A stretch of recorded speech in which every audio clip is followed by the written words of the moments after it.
The war in Ukraine has become a boon for land-based weapons, drones, howitzers, and anti-aircraft missile systems. But an even larger crisis is inevitably approaching: the Taiwan crisis, where two nuclear superpowers, the United States and China, could directly collide. Then, for sure, the naval forces will play the main role. After all, Taiwan is an island. Whoever wins at sea will win the battle for Taiwan. In this case, the U.S. submarine fleet will play a very big role. Perhaps not just a big role, but a decisive one. In this video, we'll try to prove it.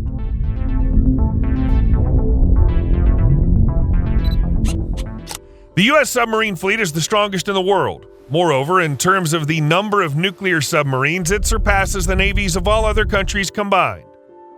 As of May 2024, the U.S. has 68 nuclear weapons, Russia has 31, China has 12, Great Britain and France have 10 each, and India has 1 nuclear submarine. The rest of the countries have no such weapons. However, if we take into account diesel-electric submarines, the picture's not so rosy. The U.S. has none at all.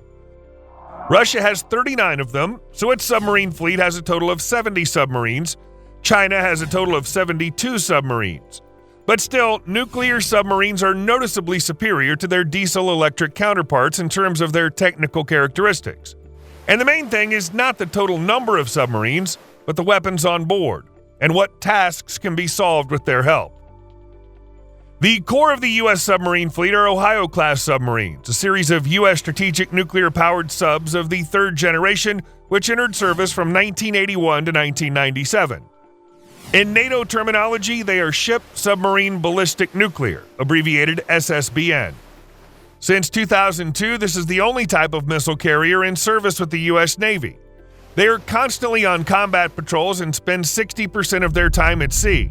The series includes a total of 18 subs, 14 of which are armed with 20 Trident II D5 intercontinental ballistic missiles each. Each has 8 W-88 warheads rated at 475 kilotons, or up to 14 W-76 warheads rated at 100 kilotons. At maximum load, the missile is capable of throwing 8 W-88 units to a range of 7,838 kilometers or 4,870 miles. As of 2016, 9 Ohio-class submarines are deployed in the Pacific and 5 more in the Atlantic. But we are very hopeful that the very, very likely conflict over Taiwan will not escalate into a nuclear conflict, so the Ohio missile carriers will not be engaged. What will? Primarily submarines, Ohio. No, we're not wrong. We said earlier that the U.S. has 18 Ohio-class submarines, but only 14 of them carry Trident II D5 intercontinental missiles. What happened to the remaining 4 boats? In 1994, after the unconditional victory of the U.S. in the Cold War with the USSR, the Pentagon analyzed the composition and number of nuclear forces in the world. It turned out that the United States needed only 14 of the available 18 SSBN ballistic missile-carrying submarines to fulfill its strategic objectives. Therefore, the remaining 4 submarines were converted to conventional land attack weapons, as well as platforms for special forces.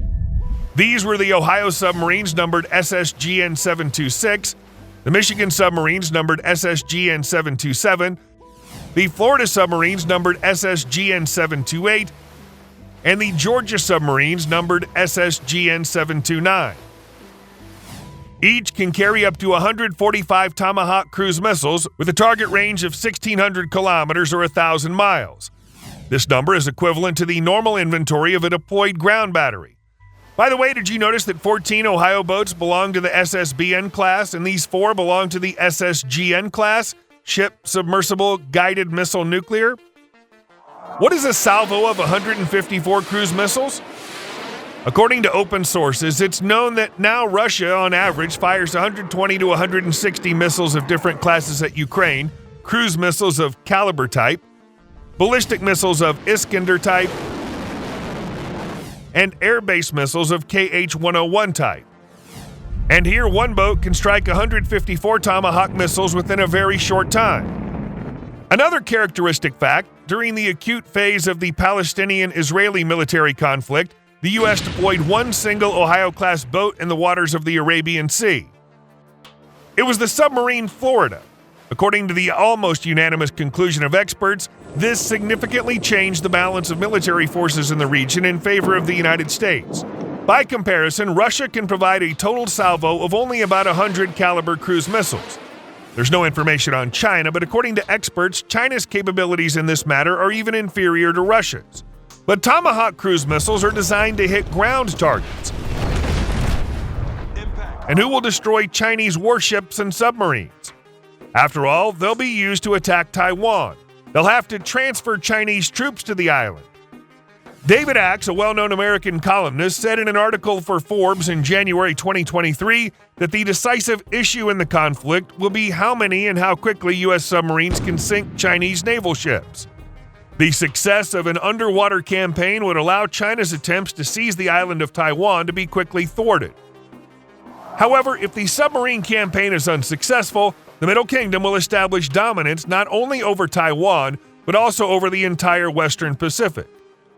The U.S. position, not only in East and Southeast Asia, but also in the world as a whole, will be shaken very badly. As you can see, there's too much at stake. So what American submarines will take part in the battle with Chinese ships? First of all, they're the Virginia-class ship submersible nuclear, or SSN for short, fourth-generation multi-purpose nuclear submarines that are gradually replacing the now obsolete third-generation Los Angeles-class submarines. Virginia is designed to fight submarines at depth, as well as for operations in the coastal zone. In addition to standard armament and equipment, such a ship has an airlock for divers and a deck mount for a container or ultra-small submarine. For the first time in the world practice, there's no traditional periscope. Instead, a multifunctional telescopic mast is used, on which a TV camera is installed, transmitting the image to the central station monitor via fiber optic cable. To detect underwater minefields, unmanned automatic vehicles capable of operating autonomously for up to 18 hours are on board. The Virginia's armament consists of 26 torpedoes launched from 4 torpedo tubes, as well as 12 vertical launchers for Tomahawk cruise missiles.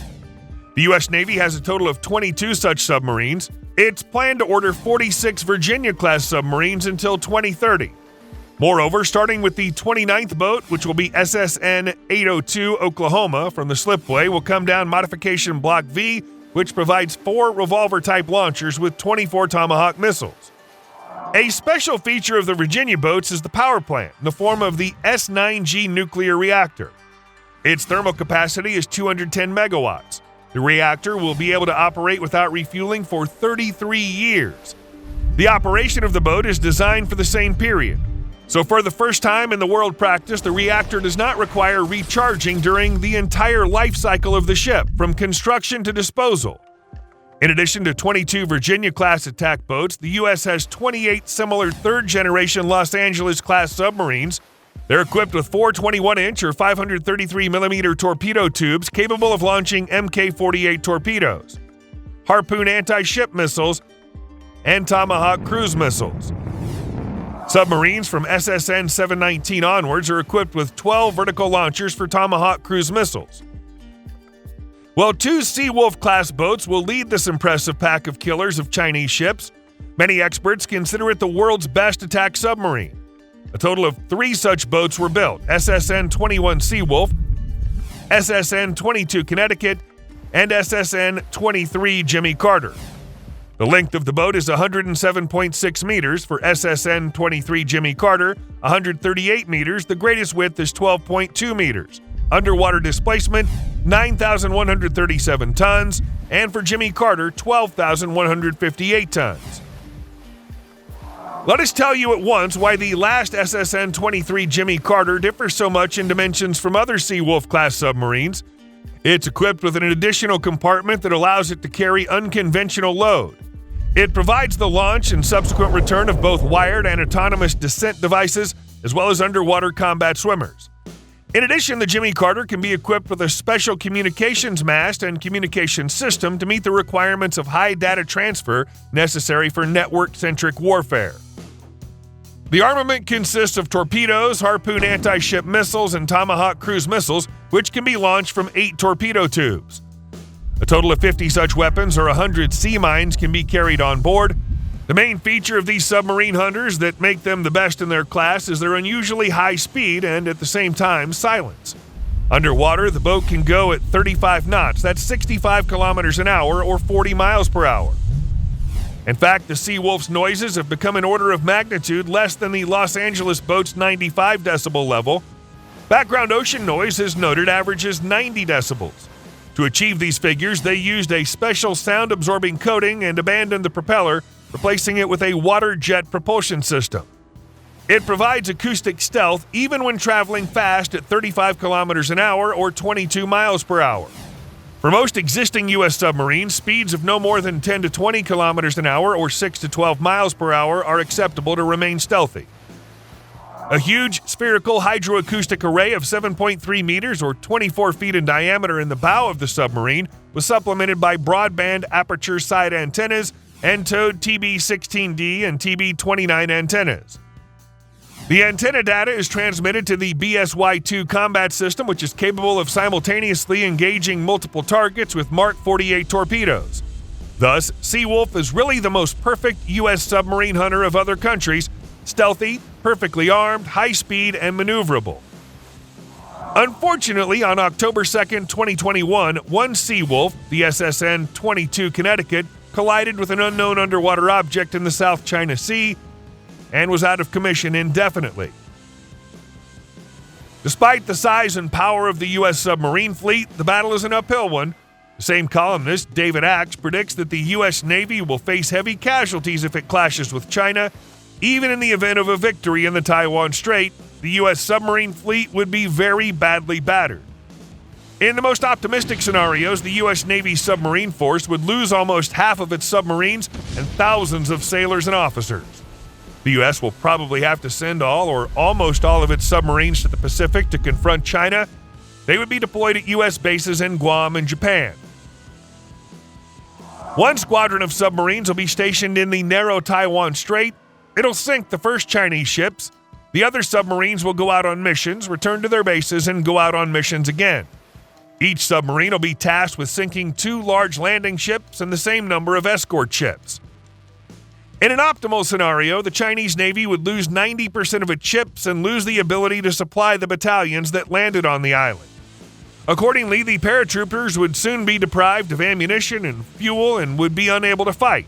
Such a result was lost at special war games by American specialists, but according to this same scenario, 24 American submarines will remain lying at the bottom of the Pacific Ocean, along with thousands of sailors who served on them. And what do you think will be the result of the confrontation between the U.S. and China? Who will emerge victorious in the battle for Taiwan? Share your thoughts in the comments. We'd appreciate a thumbs up if you enjoyed our video and a subscription to our channel about modern weapons. See you soon.